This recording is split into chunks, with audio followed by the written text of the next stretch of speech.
Hi, Leith. Welcome to another weekly edition of the Macro and the Mortgage podcast. How are you, my friend? What's been happening? Yeah, I'm okay. I've been pretty busy. Yeah, my mum's a bit ill at the moment, so I spend a lot of time in hospitals and that sort of thing, which kind of sucks. But yeah, I'm 48, right? So my mum's late 70s, and we're sort of in that sandwich generation where you got teenage kids, and that's brutal in itself. And then you got obviously elderly mother who needs help. So it's just yeah, it's a bit of an assault on both sides at the moment. But apart from that, not too bad. Slowly watching the world fall apart, and Yeah. that's quite depressing in itself, which we can talk about in a sec. And unfortunately, as we'll talk about in a sec, Australia set itself up for um, it's set up very poorly economically over the next 6 months, if not longer, based on what's going on overseas. So yeah, looking forward to talking about it. Yeah, you're watching the Brisbane market closely as well. Is That's that right. Yeah. So it's been watching the markets, watching Brisbane, um, watching the housing markets. Yeah, it's basically. I think it's the we could be on the precipice here, in especially in those places, but I think more economically as well. So I actually think, and I'll get into it in a sec, but I think the RBA is going to be cutting, could be cutting within the second half of this year, based on everything, all the global problems that we've got going on. Yeah, I mean, for mine, I would say that we're pretty much there at the peak for this cycle now because we're seeing Melbourne and Sydney start to soften. Turnover has started to fall slightly. We're still very tight on listings, which is what is really holding prices up nationally.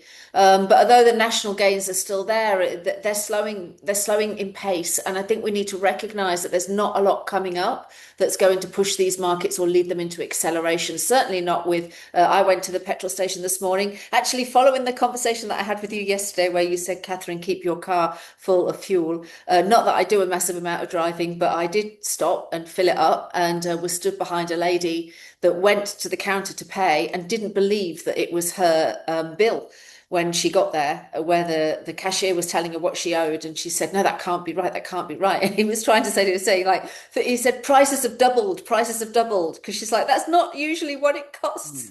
Yeah, it's brutal. So It's absolutely brutal, and it's. yeah.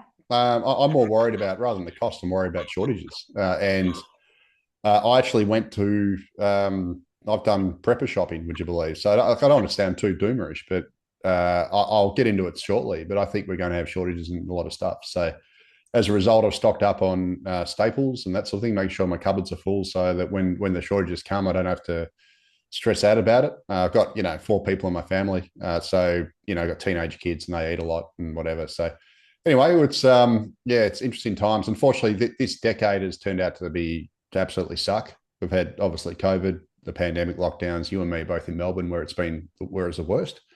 And then we've had wars, and now we've got this. So this is going to go down in history as the dismal 20s. I'm pretty sure. I'm hoping it just doesn't escalate into a global conflict. That'd be my worst case scenario. China invades Taiwan. They use, America's exhausted a lot of its munitions, etc., and they use this as an opportunity to invade Taiwan. That's the worst case scenario. Well, Yeah. if anyone follows, well, first of all, before I say this bit, I will say that I read a very good article on MacroBusiness this morning regarding stockpiling food and giving Yep. kind of like a weekly. Well, it wasn't a week. Yeah, it was a weekly. It was a weekly breakdown of what was going to happen over the weeks and then the months ahead, to fuel prices and the stockpile that we've got. And obviously, we'll get into that. So just a plug there for anyone that's not subscribed to MacroBusiness to go over there and give it a follow. It's a very, very reasonable subscription per month. And the amount of information that you'll get there, you won't need to go to any other news source for your economic information other than MacroBusiness, and you'll get the breakdown there of sort of what's happening. So just a plug for that. But I can't remember what else I was going to lead into now after. Oh, interest rates. Oh, interest rates. Yeah. Well, we should get into that. I mean, I was well. It was regarding the war. I mean, I do a lot of interviews with some really good war analysts. One is a chap called David Murrin, who's a global. He goes under the name of global forecaster.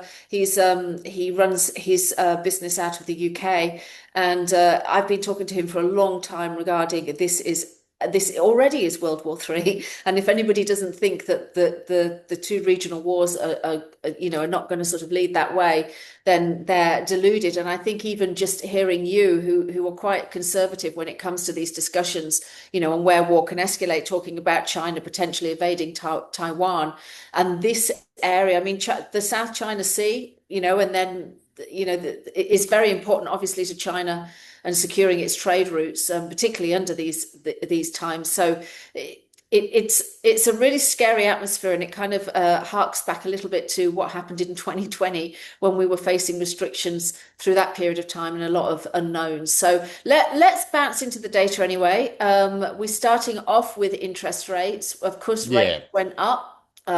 Yeah, of course. We've definitely got to talk about that. So obviously, the Reserve Bank of Australia hiked rates by 0.25% on Tuesday. Now, that was pretty widely expected. I think it's a mistake, and I'll get why.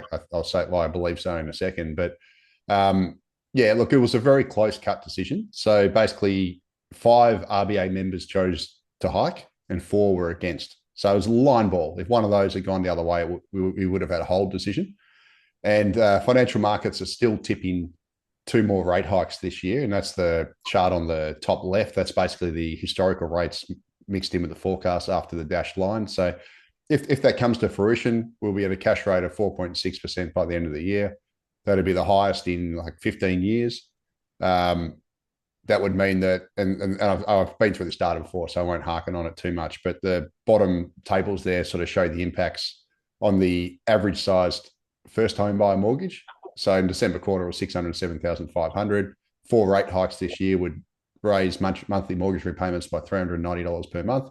The average national new mortgage in the December quarter of last year was 736,000. If you got 4 rate hikes this year, it adds $473 per month to mortgage repayments. Now, the Reserve Bank of Australia also released their financial stability review. That's their biannual, report on the financial system, and that's where I pulled this chart from the middle that came out on Thursday, I think it was, and that showed that the massive surge in high LVR lending to first home buyers. So obviously, we had the 5% deposit scheme come in on the 1st of October last year, and you can see that the high LVR, that's loan to value ratio. So that's basically the size of the loan, relative to the deposit in the loan. So over 90% LVR, which means that the borrower's borrowed more than 90% of the value of the home, and they've only put in less than 10% deposit. You can see that in the red line that's shot up, and that's to be expected. Like, we've had thousands of people have piled into this 5% deposit scheme for first home buyers, and that's very risky. And my concern is recent borrowers are going to lose their shorts, at least recent first home buyers, because obviously we've had 2 rate rises, since a lot of those people would have bought. Financial markets tipping 2 more, and I also think we're going to face a big sharp rise in unemployment. Now, that's the other data that came out this week. We got the labour force release for February, and the chart on the right from Justin Farber at Anybody Macro sort of plots the unemployment rate, which rose by 0.2% to 4.3% against the RBA's projections in their statement of monetary policy. That says August statement of monetary policy. I think he's done a typo there. It should say anyway. That should say February, but anyway, that's all right. So basically, unemployment rose. We had a big shoot up in average hours worked actually declined, although there was a decent amount of jobs created, but they were pretty much, we had a big rotation from full-time jobs to part-time jobs.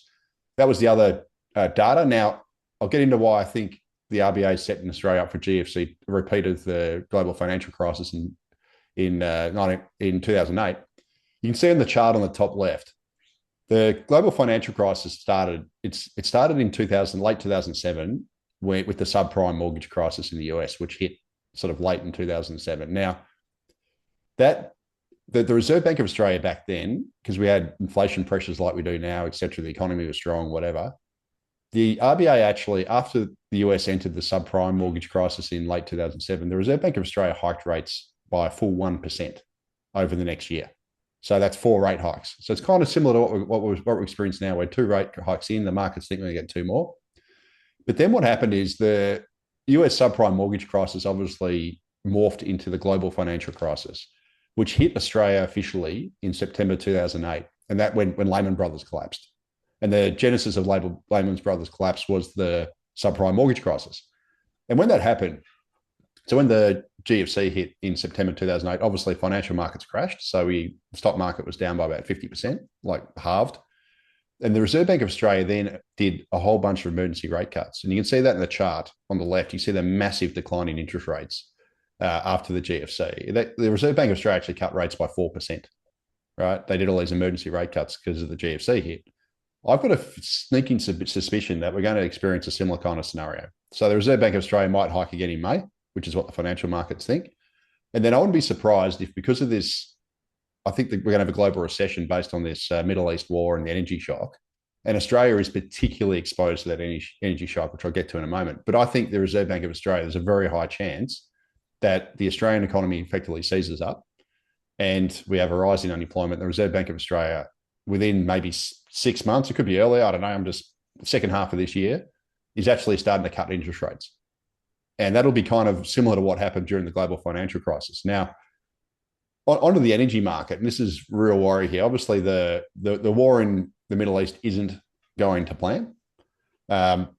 It's not going to be a short war. The Strait of Hormuz, which is basically where 20% of global oil and gas passes through, is seized up. Iran on one side of that strait has basically blockaded it. They're sinking vessels, or they've mined the area as well. They're also doing attacks on their neighbours across the strait on the other side, like Qatar, which is one of the world's biggest gas exporters. A few of the oil producers, etc., have been hit by drone strikes, etc., which is going to reduce supply capacity for years to come. So Qatar actually was hit, I think, overnight. 17% of their natural gas capacity has been knocked out, and they reckon it could take 3 to 5 years to rebuild that when it comes on. On the one hand, that's kind of good for Australia because we're one of their major gas exporters as well. But because we've linked the East Coast domestic gas market to the international market stupidly, it also means that if they don't fix that, we're going to get higher domestic gas prices and electricity prices. But where the rubber really hits the road for Australia is that we are one of the most diesel dependent countries on earth. We're a massive country which relies on freight. So pretty much everything that comes into Australia comes in via a ship powered with bunker fuel, which is diesel. Then it goes onto a train or a truck, which are powered by diesel. The agricultural industry in Australia is powered by diesel. The mining sector is powered by diesel. Obviously, we've got the fertilizer issue, which we use for agriculture and everything. That's powered by that's created with gas, with combination of diesel, etc. So Australia is facing a massive shock to the supply chain, and this is a particular problem here because we've got idiots in charge of Australia. We have for decades.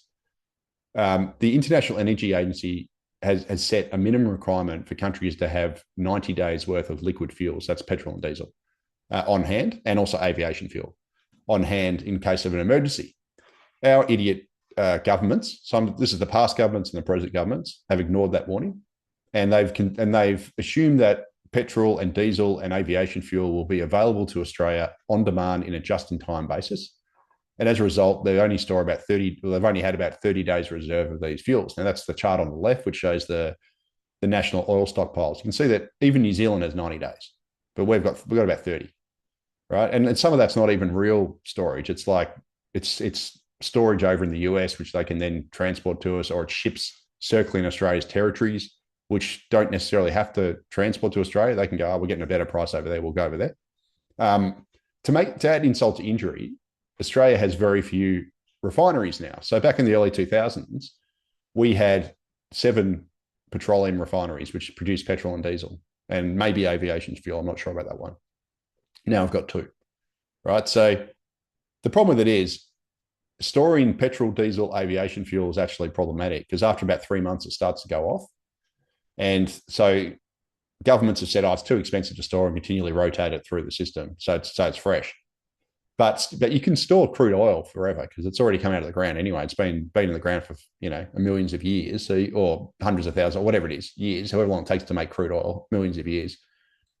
And you can just store that; it doesn't go off, right? But because we don't have the refining capacity here, we couldn't even then turn that into petrol and diesel and aviation fuel if we wanted to. So we're basically fully reliant on Asia for our fuels. The problem with it is Asian countries now because of the war in the Middle East, are now hoarding their own fuels. So China, basically, which used to supply us a lot of our processed aviation fuel, has just said, we're not, no more exports. We're going to keep that for ourselves.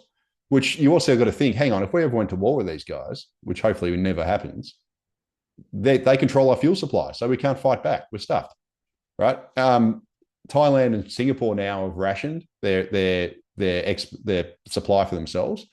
So oil supplies and gas have been hit by about 20%, right? I'll leave gas out because we've got our own gas. But oil supplies globally, the global oil supplies shrunk by about 20%. But for the impact for Australia is probably double that, because we rely on refining from Singapore and Thailand and other places in Asia, China for our aviation fuel. Those places are now restricting supply. So we're going to have to we're basically facing shortages of this stuff and much higher prices than we would otherwise. And it's particularly problematic with diesel because, again, we're one of the most diesel reliant economies on earth. And I've got a chart on the right here, which is Australian primary energy use by fuel source. Now, this is federal government's own data. You can see on the right-hand side, oil, which is the orange line, is I should have done the actual absolutes here. I did the shares. So the absolute oil demand has basically gone up like that, right, for decades. So it keeps going up. It's never fallen, right, except momentarily during the GFC, during COVID, for example. But even as a share, so like 40, I think it's 44% of our demand of our energy use in Australia. This is across everything. This is across electricity, gas, everything, right? Comes from oil. And we are massively oil dependent. And to make matters worse, 56% of our liquid fuels that we burn in Australia is diesel, right? So most of our passenger vehicles run on petrol. They don't run on diesel. Yet as a nation, out of all our liquid fuels, is aviation fuel as well, 56% of it is diesel. And diesel, if we don't have diesel, we don't have mining, we don't have agriculture, right? We're not going to be able to transport things around. We're going to get things into the country. We can't then stock our supermarket shelves, Bunnings, whatever it is, with the goods they need, because that all comes through on diesel-powered trucks. So we're facing a situation where we're going to have severe shortages of this stuff, rationing, and potentially we'll face a situation whereby supermarkets only get deliveries once every 3 days instead of every single day. Store shelves will be bare. Already a miner in WA has laid off its staff because it doesn't have the diesel fuel to run its mine, so it's shut down. We're going to probably see more of that across the country. Costs are going to obviously go up because of food shortages, etc., supply, demand, whatever. The input costs of diesel will have gone up already to about $3 a litre. So we're facing shortages and higher costs, which will then filter through across everything. If we do start getting actual physical shortages of diesel, and it was reported today that some servos in New South Wales, even around Sydney now, are pumped dry, right? And there's regional areas that basically got shortages of diesel fuel. We're probably going to have rationing. We're probably going to have work from home mandates. We'll have situations where you probably only be allowed to fill up your car, odds and even days based on your number plate, and then you might only be able to fill up for $30 at a time, etc. Or you'll be completely rationed and filling up your car, etc. And they'll try and save diesel for actual industry, or for emergency services, or for hospitals, for example. So they've got backup power generation for the electricity system. So one of South Australia's backups in their electricity system is diesel electricity generation. So when wind and solar die, they use gas and they use diesel when it gets really severe to run the power system. So we're facing a situation whereby the entire Australian economy could seize up in the next few months, if not next few weeks. I'm not sure. And if that happens, obviously we're going to have a pretty severe impact on economic activity, unemployment, etc. And the Reserve Bank of Australia will ultimately be forced to retreat. There'll be emergency, policies from the government to try and ration fuel and all that sort of stuff, and again, work from home and all sorts of things to try and ration this thing. And that's why I think the RBA is repeating its mistakes it made during the global financial crisis. And it's going to have to actually reverse track, because the global economy is going into recession based on this energy shock. And Australia is going to be particularly hard impacted because we got minimal fuel storages, as that chart shows clearly, and we are very diesel dependent, which is where the shortages are going to bite hardest. Like, we could live without petrol to a degree because people don't necessarily need to drive. Like, it's a bit of a luxury for a lot of people. Obviously, some do, but we could live with shortages of petrol, but we can't really live with shortages of diesel because diesel literally powers the Australian economy through freight, through mining, through agriculture, and then there's power generation, emergency services, backup, all that sort of stuff. So that's why I'm incredibly concerned about the situation Australia's put itself in, and I hope that after this oil shock finishes, and it could take years to come out of this properly. Once we build, you can't just bring back supply straight away. It might take a couple of years to get back to where it was in February. But I hope that our leaders look at themselves in the mirror and say, we're a pack of idiots. We've got to change this. We need to have domestic energy security needs to be put front and center in the Australian economy. We need to have big storages. We need to have refineries that can actually produce our own stuff, right? We need to stop assuming that the world's going to be just in time and can deliver it exactly when you need it, because we've got geopolitical conflicts everywhere and the world doesn't work like that. And, obviously it's a more volatile situation. And we've just been shown that if a war was to break out, the enemy wouldn't have to fire a shot because all they could do is just basically, blockade us, watch us run out of fuel and watch us basically capitulate. And that's, that is thanks to our idiotic leaders who can never think beyond their nose and actually plan for these kind of things. Because the International Energy Agency has been telling us for decades, has set a minimum requirement of 90 days fuel. Japan, Korea have got over 200, right? Even New Zealand's got 90 days fuel. And our government, our leaders are idiots that are in power who have just, she'll be right, mate. I've said, no worries. No, it's cheaper. It's cheaper in the short term if we just do 30 days and we just, get it in by the lowest cost supplier when it's available. Well, guess what, guys? It's not always available. And this situation has just left us exposed, and it makes me angry. It's not just the Strait of Hormuz, which is suffering the problems, as you said. On the other side of that, next to Yemen, you've got the Strait of Bab el-Mandeb, I think it's pronounced, Bab el-Mandeb, which is the critical route to get to the Suez Canal. And that's where the Houthis are. And that's now under risk because if that goes, then the ships have to go around Africa. And I think the fear that the commentary has been is that these things just cannot be resolved in a short period of time. Even if the war were to end tomorrow, I don't even know that it would be a couple of years. I think you've got, we know it's not going to end tomorrow, but I think we've got significant issues going forward. So your commentary about, well, are they going to slash rates? I think I think we are, as you say, heading towards a financial crisis. I've been forecasting that for years and years in Land Cycle Investor, based on the not only the 18-year property cycle, but a heap of other cycles as well, which sort of tie into that. That strongly always indicated that we would have a peak in real estate prices around 2026. And then after that, there would be a crash. And the crash point I had is falling into 2028. But I would say anything from the timing material that I do, from August of this year through to the end of 2027, you're looking at a major financial crisis. And it would be a financial crisis on the level of, what we saw in 2008. And now, because we're seeing these reverberations happen in the oil markets, I just think it's very, very similar to what we saw in the 1970s. And if you remember that time, even though rates were reduced, to sort of get over the 74 crash, inflation just didn't stop. And I think that's the fear, is that even if they do slash rates, as they did in 2008, to get us over what would be a financial crisis. And because remember, the financial crisis, it's so tied to land and what's going on in the mortgage markets. It always exposes the fragility in the mortgage markets. By the time land prices peak, because the stock market is made up of a lot of land value, not just in the form of REITs and banking companies and building materials, but on the asset balance sheet of every company, you've got real estate. The banks lend predominantly against real estate. At the peak of the cycle, it tends to be in America, sort of around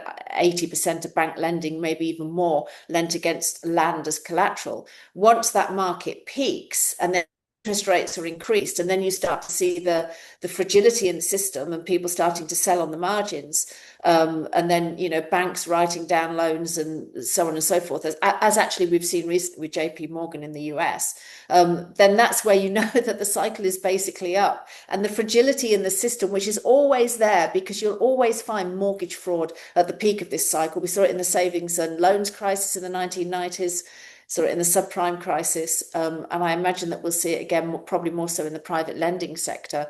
Then it's not just the oil problem that we're dealing with. We're dealing with a housing market which has been run up very high on private debt. So, I mean, I'm in full agreement that we're heading for a significant financial downturn. I just think that if they slash rates, they're going to end up having to put them up again because of what's happening in the Middle East. And the fears, the inflation is going to continue to push on past that.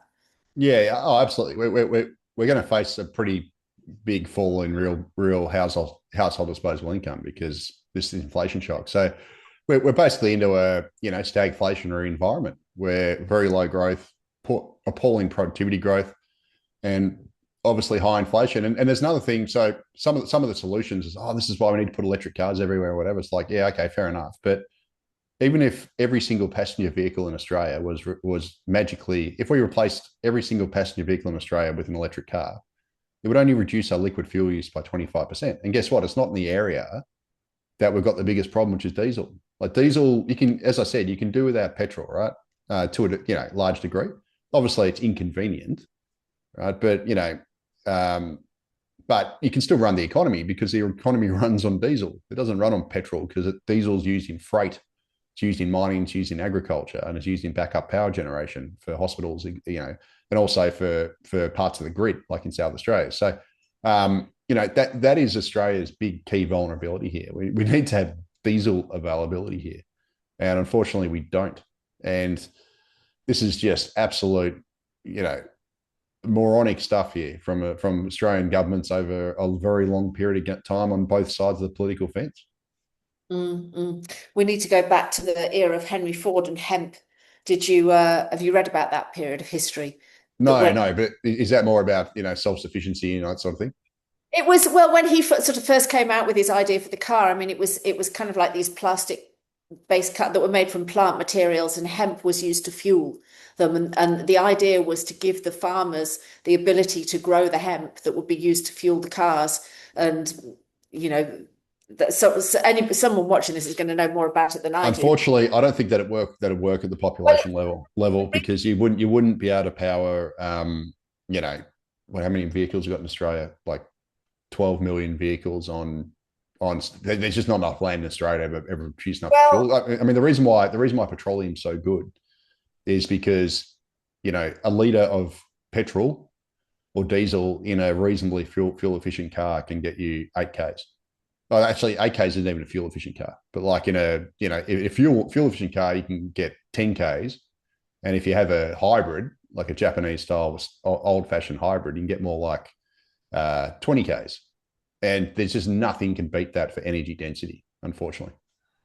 Yeah, it's actually an interesting history if you go back and read it, because hemp is very quick to grow, very quick to can be replanted, renewable, and the reason that it didn't get adopted at the time was because of the war. And at that point, oil was more readily available, which had then enabled the cartels to move in and all the distribution and the processes to be built on that, on using fuel rather than using something like hemp.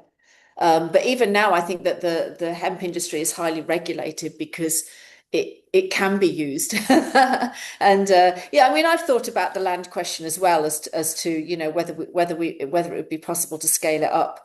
Yeah. But it did enable the oil cartel. Yeah. Well, I mean, another problem is we just can't, if we could magically turn every single vehicle in the country into an EV. Well, that wouldn't work either because the power grid couldn't take it, right? Yeah. So we just Yeah. don't have the infrastructure to even do that. You can maybe do it over 40 years, but or even 30 years, but we just don't have the power generation or the distribution network, meaning the wire that the high capacity wires and everything to actually run that much juice through the system to actually power all these EVs. So it works when you've got a small percentage of the vehicle fleet is electric. But if you want to try and scale it up and make everyone to be on electric, you can't just do it, right? It requires absolutely enormous investment, not just from chargers. Like you need public chargers everywhere because not everyone can charge at home. I actually looked into getting an electric vehicle in my home because my car got hit in an accident and I thought they're going to write it off. So I was all in on getting an electric vehicle. And then I worked out because of the way my house is set up, and I've actually got a car park in my property, right? Because it's so far away from the fuse box, like we're talking probably 50 meters when you got to do it. It's ridiculous. And then the way they'd have to engineer it and stuff would be like $5,000 for a charger. And then even the charger's in a really bad spot that doesn't work for where the car park is. So I'd have to run this massive long cord up, and the whole thing just became totally impractical and not worth it, right? And I was just so instead, I thought, what if my car gets written off? I got an old, 2010 car that I thought they were going to write off. They actually fixed it, which I'm happy because it's actually a good car. I'm hoping to drive it till it's 20 plus years old. But I would have just got a hybrid, a standard Japanese Toyota hybrid. You get for 4 liters of petrol, you get 100 k's around the city, which is pretty damn good. And on one tank of about 40 liters, you can get 1,000 k's, right? So to me, that's a much better system. You don't require any investment in the electricity grid. You don't need to totally rearrange the entire grid. It's the reason why Japan, like 90% of their vehicles there are hybrids, because they haven't gone down the electric route, partly because Toyotas and Honda are absolute leaders in it. But it's just easier on land use and everything. You don't have to completely rearrange your grid or anything like that, and you get massive efficiency gains. So, personally, I prefer, I'm a massive fan of just the regular hybrids that have been done since the late 1990s. Toyota and Mazda have been doing them for nearly 30 years. They've absolutely, sorry, not Mazda, Toyota and Honda. They've absolutely perfected it. And they're actually more reliable than regular internal combustion engine cars, as it turns out. So, Australia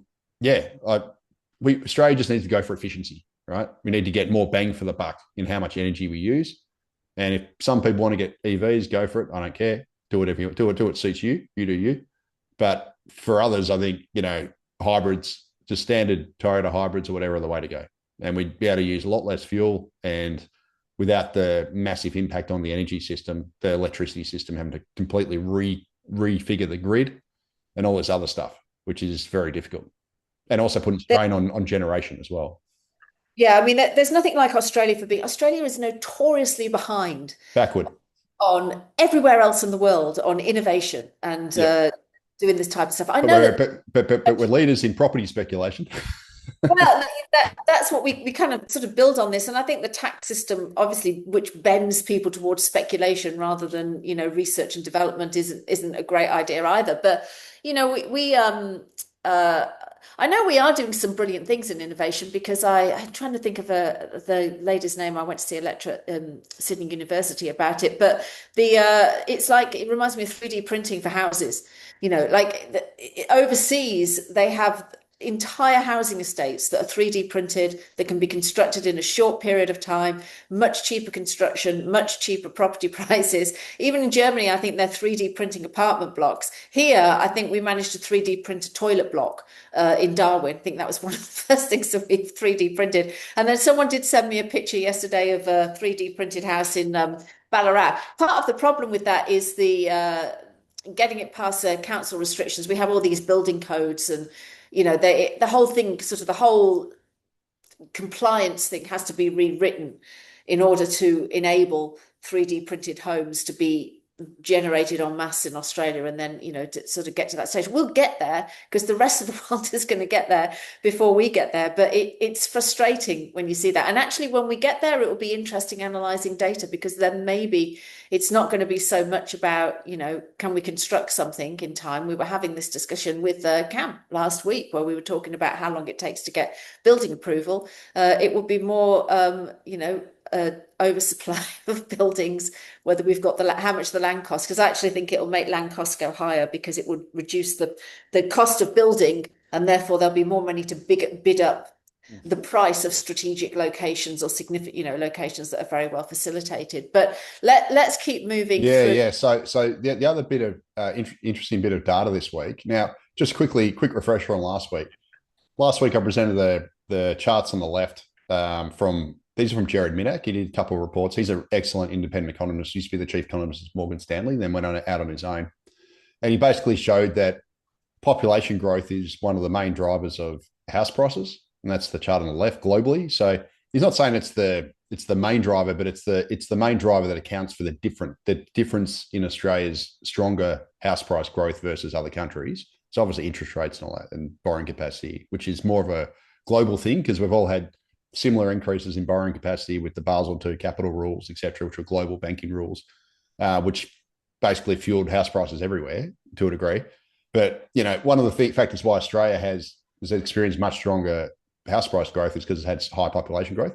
Obviously, the chart in the middle, it's the dominant driver of rental growth, right? So we've had this record migration post-pandemic. At the same time, we haven't been able to build enough homes or anything. And we've had this massive rise in advertised rents. So according to Cotality, 47% rise in advertised rents since the end of 2019. So far this century, added about $11,500 to the annual cost of renting a typical home versus what it was in December 2019. So massive hit. Now this week, that's kind of the intro point. This week we got migration data from the ABS. So they released two bits of migration related data. Now, early in the week, we got net permanent long-term arrivals. Now, what that is, that's basically when people come in that are passenger cards, and they self-declare why they're coming to Australia. So you can be coming as a returning citizen, or you're coming as a permanent or long-term arrival. And what that means is if you intend to stay in Australia for 12 months or more. So it's your intention, not whether you actually end up doing it. But irrespective, that net permanent long-term arrivals figure was the highest figure for a January in Australia's history. So for the month of January is the highest in Australia's history. The annual figure, which is presented in that chart at the top left in the red, it's basically back up to its highest level in history. So we had 494,000 net permanent long-term arrivals in the year to January, which is just extraordinary. Now on yesterday, we're recording this on Friday. So on Thursday, we got the official quarterly net overseas migration data from the ABS for the September quarter of last year.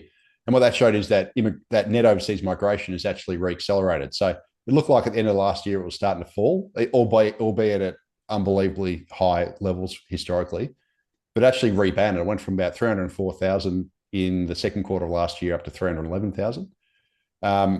So that's firmed as well. You can see there in that chart, it historically tracks the net permanent long-term arrivals data, but for some strange reason, which is a mystery to me, it is decoupled over the last year or two. But irrespective, net overseas migration 311,000 is the second highest. If we looked at just the period pre-pandemic in Australia's history, so before 2020, that would have been the second highest level in Australia's history, right? The highest was in June 2008, I think it was. We got 315,000. So it is still extremely high, like historically high. And you can see in the middle chart there, I've got net overseas migration per day in office. So that's for all the former 5 governments and all the way back to the 1980s. In the first 3 1/4 years of the Albanese government, so three years and 1/4, we've had 1,145 net overseas migrants land in Australia every single day of their term in office. That is insane. It's almost double the level under the Abbott, Turnbull, Morrison government, and I've excluded the pandemic closure there. So that's Abbott, Turnbull, Morrison. Turnbull, Morrison is from the end of 2013 up to the end of 2019. So you leave out the pandemic closures because that distorts it. It's almost double the Rudd Gillard years, which was considered big Australia. It dwarfs Howard. It's nearly triple the Howard government's annual daily arrival rate. And it's, what's that, like 5 times plus the Hawke Keating net overseas migration. So we are running migration super hot in Australia, and it's actually rebounding again. And, you know, often I get pro-migration shills like Abel Rizvi, and they always attack me and call me a racist and that sort of thing. He always goes, "Oh, you shouldn't quote net permanent long-term arrivals. It's not the measure that matters. It's net overseas migration." Well, actually, net permanent long-term arrivals is probably more economically significant to the housing market than net overseas migration. So the difference between the two, as I said, net permanent long-term arrivals is people arriving and stating their intentions, right? Net overseas migration is what happens to those intentions, and they have a very restrictive definition. So you're only a net overseas migrant if you stay in Australia for 12 out of 16 months in a 16-month period. So if you stay for 11 months in that 16-month period, you're not counted as a net overseas migrant. But I'd argue for the housing market, it's the people in the country that matter, right? And I'm not including tourists who stay in hotels and stuff, but it's the total number of people in Australia that matter. So if you come here and you stay for 10 months, you're still putting pressure on the housing market, but you won't be counted as a net overseas migrant. Now, the bottom chart there, the one in the dark color chart, that comes from Tarek Brooker, right? Who writes for MB and he runs his own shop and Substack called Avid Commentator. He's an absolute gun. And he's actually plotted this. He put this up on Twitter or X on Thursday. He plotted the growth in Australian advertised rents. I'm presuming you use Cotality versus the growth in net permanent long-term arrivals. And you can see there's a pretty damn strong correlation, right? So we've had this rebound in rental growth, and that's shown on the top right-hand side, bottom right-hand corner, Australian advertised rents. It's rebounded.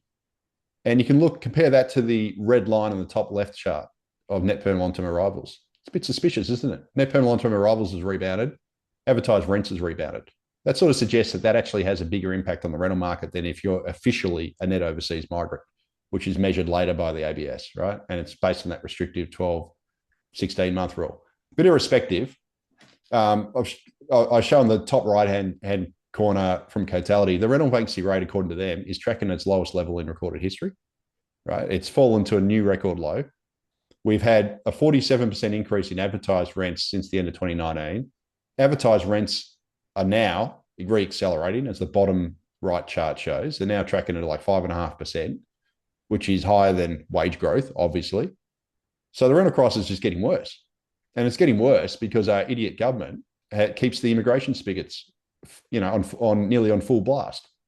Right, where they're still running incredibly high net overseas migration. They're keeping the borders wide open, and this is pressuring the rental market. Of course it is. And in fact, just today, or last night, I should say, Treasurer Jim Chalmers did a speech in Melbourne to like an economic society or whatever, where he basically said that the federal budget is going to upgrade the migration forecasts because it's running stronger than they thought.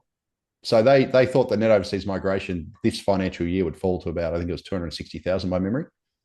It's tracking in the first quarter of this financial year, which is the September quarter we have data for, it's tracking at 311,000. They expect it to, I read in the press, they expect it to be around 300,000. So it's obviously running well ahead of the budget. And remember, I said previously that National Housing Supply and Affordability Council, their latest State of the Housing System report, which was released last year, forecast that we'd have 79,000 shortage of homes over the 5-year period. That was based on the Centre for Population Forecasts, and which is the Treasury. And they said that if population growth grows 15% faster than Treasury assumes, instead of having a 79,000 shortage over 5 years, that's on top of the shortage you already have, we'd have 200,000. Well, it looks like Treasurer Chalmers has just admitted that migration is going to run significantly faster than what the Treasury forecast, which ergo means the rental crisis is going to get worse. Now, the reason why this annoys me so much is because A, it's never talked about, right? Like, the mainstream media, the government always paints this as a supply problem. They always whinge about the housing crisis. Oh, housing shortage, terrible. We've still got to build more homes. No, I mean, yeah, that's great to do that, but it'll take years to do if you even can do it. The solution is to cut immigration. because you're running it way too hot and you've just reaccelerated again through, like, why are we doing this? It's just stupid. And there's, as I've said in the last few podcasts, there is a complete counterfactual in Canada. And in fact, we got migration data from Canada this week, right? So previously, I think I talked about last week or the week before, we had migration data for the September quarter in Canada. Well, guess what? We now got the December quarter in Canada, literally was released this week. And that's the chart here in the middle. And what it showed is that Canada had recorded its first ever population decline. Well, first since the Second World War. Well, I think the data goes back to the 1960s. The first recorded population a decline on record.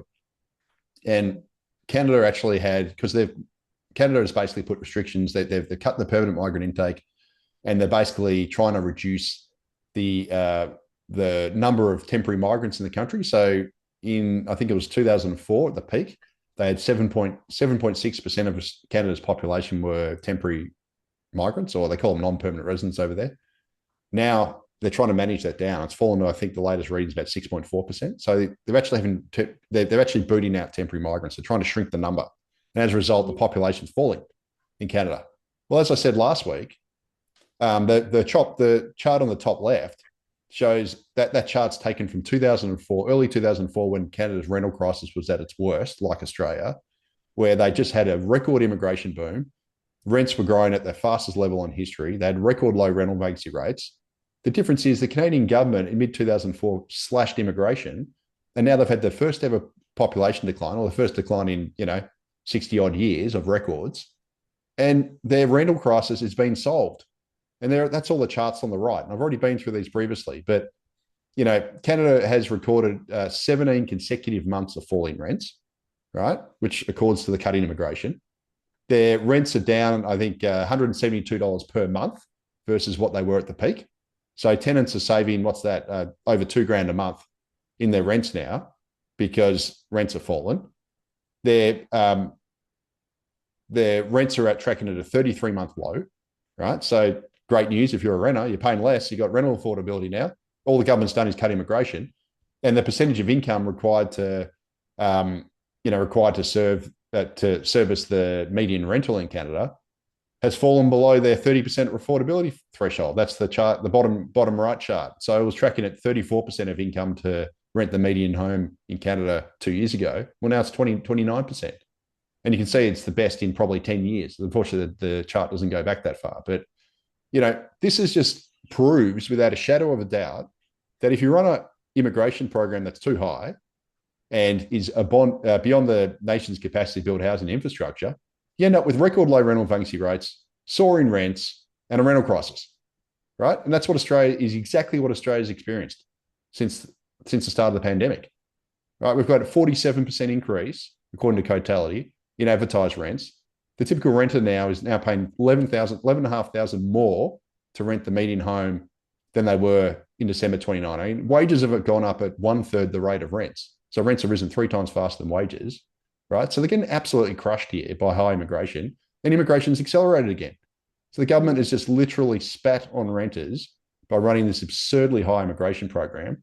Yet over in Canada, which has a left-leaning government as well, like their Liberal government is the equivalent of the Labor government, whereas their coalition is the Conservatives over in Canada. So their Albanese equivalent, the Liberal Party in Canada, saw the error of their ways and has deliberately cut immigration, and it solved the rental crisis. But our idiotic government is running a high immigration program, and Spin Jin Chalmers has just come out and said, oh, it's going to be higher than we budgeted for by, great. So that's not, so you've missed the target again. And to add insult to injury, he's also said that previously Treasury had forecast that Australia's productivity growth would return to its long-run trend, which is poor anyway, in 2 years. Now he's saying it's going to return in 5 years.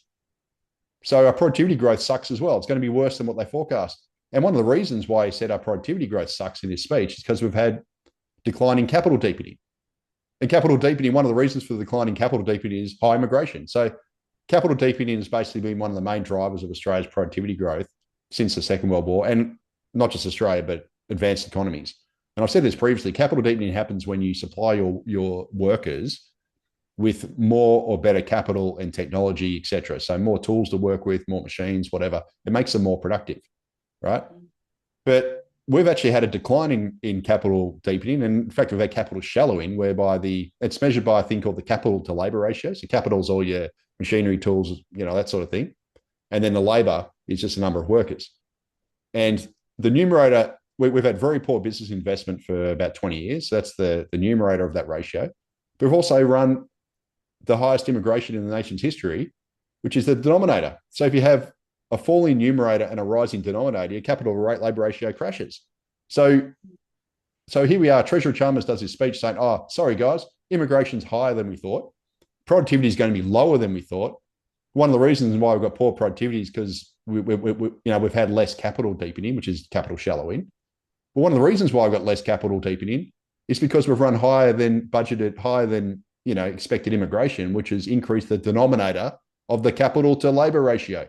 If you don't grow your capital stock as fast as you grow your population, you get capital shallow and you get lower productivity growth. So this country of ours, our leaders are just morons, and they're creating a rental crisis. They're killing our productivity growth. They're destroying us through poor energy policy. It is just infuriating. Mm. It's funny because I was watching talking about rents rising. I was watching Tom Panos on Instagram yesterday, and he was sort of doing this face to camera thing on the CGT and saying he's already getting phone calls from agents saying that they've been called by their landlords saying put the rents up, because if they hit CGT, then rents are going to rise. And I had a little bit of a back and forth with him, sort of saying that landlords can't just put up rents on a whim. It's only in very tight rental conditions that you have any power to do that. And of course, we do have very tight rental conditions, and we've discussed this in quite a bit of detail before. But because of the phase of the cycle that we're in now, where we are heading to this oil price spike, which is reminiscent of what we had in the 1970s. I mean, if you go back to the 1960s, 1970s, we had very strong immigration at that point. But when that crisis hit between sort of 1973 and 1975, the Whitlam government cut back on immigration quite sharply, because the conversation at the time was that they wanted to protect jobs. And it sort of was this, got all these immigrants coming in. And it wouldn't surprise me if we saw that again. So although we're sort of forecasting this and saying, that these conditions are what is making the inflation worse, because obviously rents are taken into the inflationary data alongside everything else. That, in my opinion, would absolutely change if we have a downturn and we have a shock. We're going to see rates slashed. We're going to see, change in policy. We're going to see, because of the outcry of people, we can't continue to have this type of pressure on rents. And, it's not just in the long-term rental market either. I mean, in my job, I view a lot of rooming houses, because rooming houses became very popular. They became popular during the pandemic because investors were searching for yield, and there was a sort of rush to go in for rooming houses. I had a lot of investors that were buying in cash at that time as well. And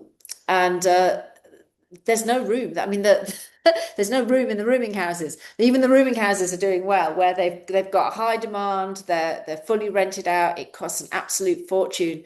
So all of these dynamics. I've even seen a special disability accommodation. It's getting turned into rooming houses as well. So it will be interesting to see how this turns out. But I do think that if we have a downturn, that the migration statistics could change like they did. Yeah, and also not just that, for the rental market. Whenever there's an economic downturn, you get a rise in the number of people per dwelling, right? We saw that at the start of the pandemic. Yeah, well, we saw it at the start of the pandemic, and then it switched, and we had a fall in the number of people per dwelling because everyone wanted space, etc. Right? But generally, when you get a recession, you'll have kids will stay at home for longer, for example, right? So instead of moving out, they'll stay with their parents for as long as they can, which means more people per dwelling on other things equal. You'll also have more rooming houses, that sort of thing. You'll have people bunching up to save money because, it's cheaper to rent a home with, someone else than it is by yourself, etc. And that could actually, I wouldn't be surprised if rents actually, fall or rental growth tanks, right? But it won't tank because anything the government's done. It'll tank because we're in a recession and people are trying to save costs, and usually do that by staying at home for longer if you're, someone who would have moved out, or you move back in with your parents, or you move in with roommates, etc., because it's cheaper. So you try and pull your costs, all that sort of stuff. So yeah, that can certainly swing very quickly. And then also, what was the other thing I was going to say? Uh, and then also, yeah, of course, migration. So if Australia goes into a deep shock, well, then it's going to be less attractive to come to, right? And some migrants who maybe can't get jobs, or whatever, might go home potentially. But so we could get a slowing migration because of economic conditions. But yeah, as it stands now, it's just crazy that our government continues to bring in more people than is possible for the economy to absorb, right? So what I mean by absorb is not just the housing market. That's the obvious thing, right? We're not building enough homes. We haven't. The federal government's own advisory council, National Housing Supply and Affordability Council, says that we're not going to build enough homes, and we haven't built enough homes. And in fact, if immigration's higher than they expected, which it appears it is, and the government thinks it's going to be, well, then it's going to be worse, right? But it's not just that. It's also our ability of infrastructure to keep up. Hasn't kept up for 20 years. And also business investment. Businesses aren't expanding their investment as fast as the labour force through immigration is growing. And that's the reason why we're having this capital shallowing problem, which is then dragging down productivity growth. So it's just a terrible situation we've got ourselves in. And one of the solutions is, it's certainly not the only solution, but we've got to cut immigration, and we've got to make sure it's much better targeted to skills that we actually need. We should be running immigration that is, less than 150,000 a year, right? That's not even extreme, because in the was 80 years after World War II, or from end of World War II to about 2005, net overseas migration averaged 90,000 per year. Right? That was the norm. I don't have a very long-term chart here, but during in the year of the Sydney Olympics, net overseas migration was 110,000. That was the highest it had been for 10 years. And it had taken 12 years to add 1 million people to Australia's population as of the year 2000, which is when the Sydney Olympics was on. Right. I haven't redone the data because I just forgot. I'll write up next week. But as of the June quarter, so the quarter before the latest data, it had taken only 2.5 years to add 1 million people to Australia's population. So we've grown the population in the most recent period more than 4 times faster than we did in the year 2000, which is the reason why I use year 2000. It's obviously the millennium. It's also when the Sydney Olympics was on. So a lot of people remember it. And also remember that being peak Australia. Australia was awesome back then. We didn't run this high immigration rubbish that we're doing now. And there was none of this worried about, this talk about, racial harmony and blah, blah, blah, and social breakdown, social cohesion. We didn't need to worry about this stuff because we weren't running it so hard, and we weren't stressing the infrastructure, stressing the housing market, making people angry, and building racial enclaves in different areas of where in this area it's all these people. With this area, it's these people. It was more spread out, and we're more intertwined with each other, right? And everything worked. Now we're just doing the opposite. We're just bringing in massive volumes of people, more than the country can digest, more than the housing market can digest, more than the infrastructure we can build. The energy system can't cope. We don't have enough water. So now they're talking about building desal plants everywhere, right? We don't have enough water. And business investment hasn't kept up, so we've got lower productivity growth. It's just moronic. Well, I mean, the reason the business investment hasn't kept up is because, as we've discussed previously, it's all going to property. Yeah, that's right. It's the same, the sort of houses and holes ideals that the system is kind of built on the property market, the real estate sector. The tax system's broken as well. So yeah, well, the tax system has rewarded speculation. Yep. And that's why, whenever you see discussions about changes to the CGT, everybody's up in arms because the tax system dictates how you invest. And also, sorry to cut you off, but also, like, people look for those things because we tax workers so punitively through personal income taxes. So when you get absolutely smashed on personal income tax, you're like, geez, I need some tax dodges, right? So that's why you look out for those things. That's always been, that's the problem with the tax system. When I say it dictates how people invest, I mean, you make those decisions yourself as you go through. You realize that you're not going to be able to retire on your income alone. You need to go and speculate. And, the discount and the capital gains discount, the fact that even though land is taxed in Australia, we have high thresholds. Nobody would invest in land over here if they didn't get tremendous capital gains from it in some of the boom phases of the property cycle. And we know, living in Melbourne, Melbourne that there's been periods of time where you seem, well, like the story I said last week, where a client called me up and said that he was going to buy an apartment in Surfers, in 2019 for 600,000, and he got knocked back recently, offering 2 million on it. So I mean, those types of gains. Who wouldn't go and invest in property? And then when they want to change the settings, because everyone's up in arms about housing affordability, you hit people like Tom Panos who says, oh, no, don't do that, because it's going to hurt housing affordability. They can't argue it on the fact of,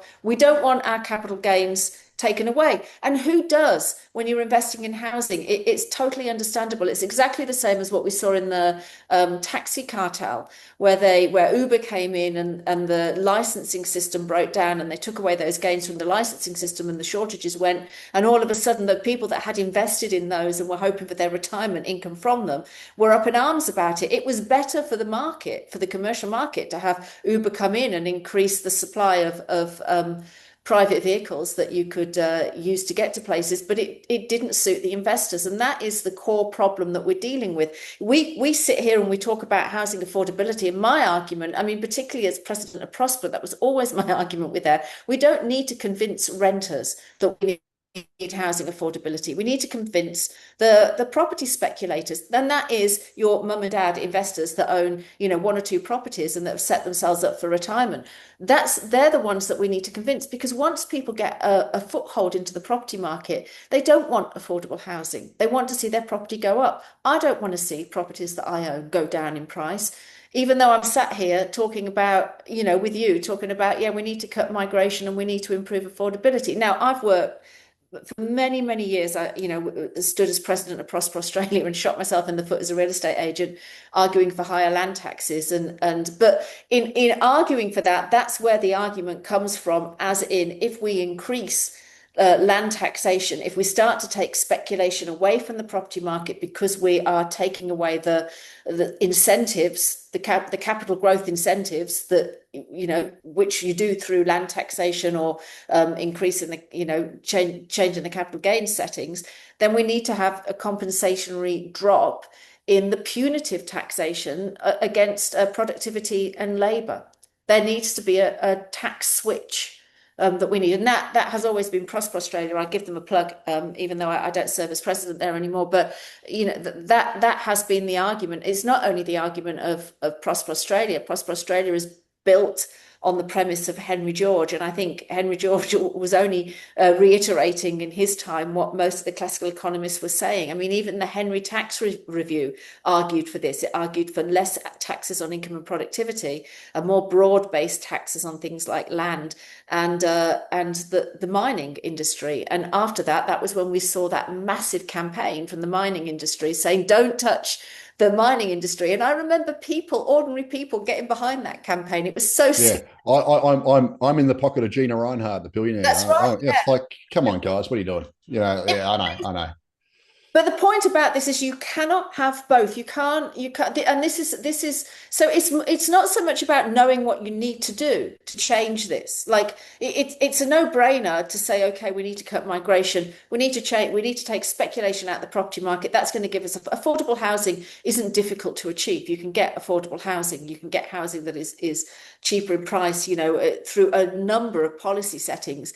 The problem is the transition for those policies, because once you start transitioning, then people are going to get caught in that transition, and they go into, they're approaching retirement. You change the settings, and then what do you do with those individuals? How do you have this sort of compensatory change? But unless you change that, you're not going to change the boom and bust cycle. And that's the problem, that when we get to these points historically where we do, okay, we've got war, we've got oil prices going up, and we've had undue property speculation, and so now we've got fragility in the mortgage system. If we didn't have the property speculation going alongside with that, then when we hit these times, these recessionary times, it would be a much quicker recovery from it, because the property market wouldn't crash alongside it. And to give evidence of that, you'd have to look back to the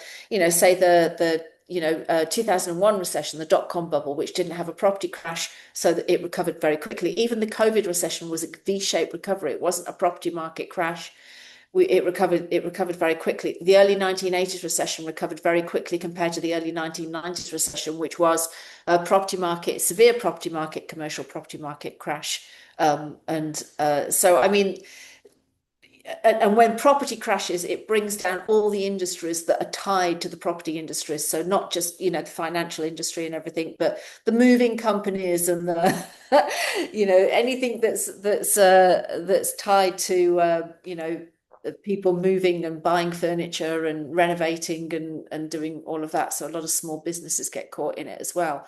Do we have anything else to? No, that's pretty much it. That's all the data I want to go through and all the topics. A few rants in there. It's always good to get a bit spicy. It's great to get a little bit spicy, I would say. And what we might do, we've discussed this as well. We had anyone that hasn't watched last week's the Macro and the Mortgage podcast, go and have a look at that. We had Cameron Murray in as a special guest. There's some golden information in these podcasts that you're not going to get anywhere else. I mean, Cameron Murray is an absolute expert in his field, but I would say that there's only a few economists, and Cam is one of them, that are really up there that can think outside of the mainstream field. And the problem that you get when you're watching the media, when you're watching television, or when you're just reading the mainstream newspapers, is you're just getting mainstream views. You're not getting this type of information and this type of data, which is really going to give you a solid understanding of what's happening in the economy and where things are heading. And it's giving you that forewarning. I mean, we're now giving you that forewarning that it is almost inevitable that Australia will enter a recession. It can't help but do that with rapidly rising interest rates at this point in the cycle, and then coupled that with the inflationary pressures of the of oil prices as well. So what we discussed is we might get Tarek on to join us one week, and we'll do a session with Tarek. And I think what we, and I forget it every week, don't I, to do questions. I will do it. I promise I'll get around to it. But I think what would be good is if we did this live at some point as well. Oh yeah, for sure. Yeah. And then we can get live questions. Yeah, which would be really good. That would be a lot of fun to do as well. And the other thing that I've not done is what you don't know about Leith. So I'll do that quickly now, and that is that Leith is a champion, undefeated boxer. I wouldn't say I'm a champion, but You are a champion. You're undefeated. Yeah, okay. So I'm 48. I don't fight anymore, but I basically done three amateur. Well, not. I don't want to say they're amateur. I don't have an amateur record, so it's not really amateur, but I've done three amateur style bouts. So two interclubs where you go and just fight some random guy, and also a charity fight night where I was the main event on that. That was a couple of years ago. And I basically retired after 2022 because I did it again. Did you mute yourself? Did you? Hopefully. Oh yeah, your voice is cutting out just as you're talking about championships. Sorry about that. Retired in when? Yeah, I got excited. I hit record, which is where the thing is. So I basically I had to get a neck surgery done in January 2020. Sorry.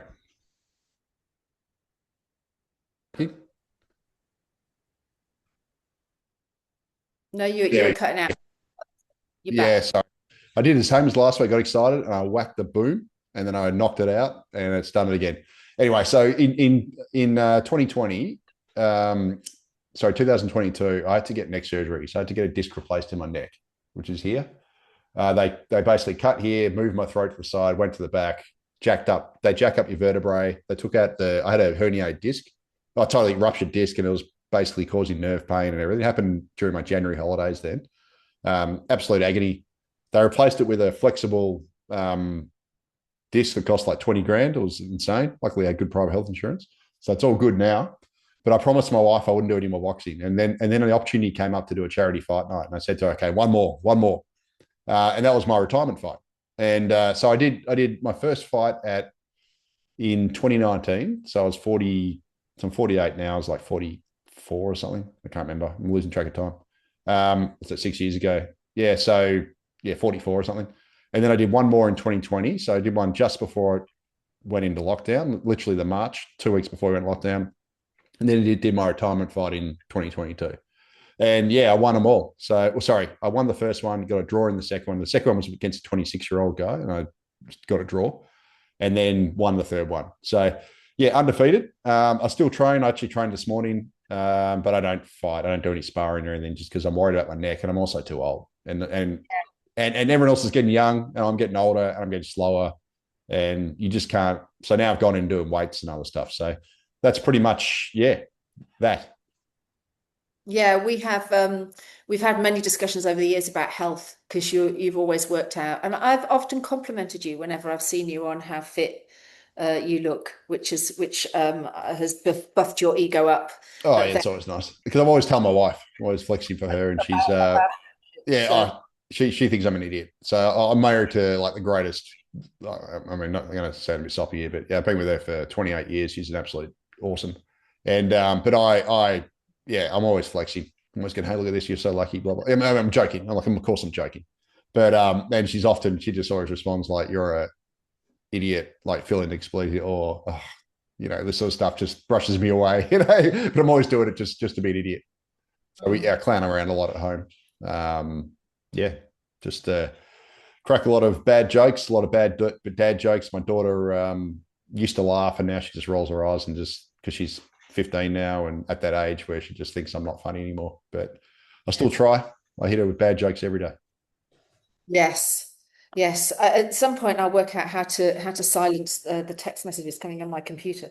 Okay, well, we'll wrap it up for today, and we will reconvene next week for another exciting episode of the Money and the Macro and the Mortgage podcast. Too easy. Speak to you then. See ya.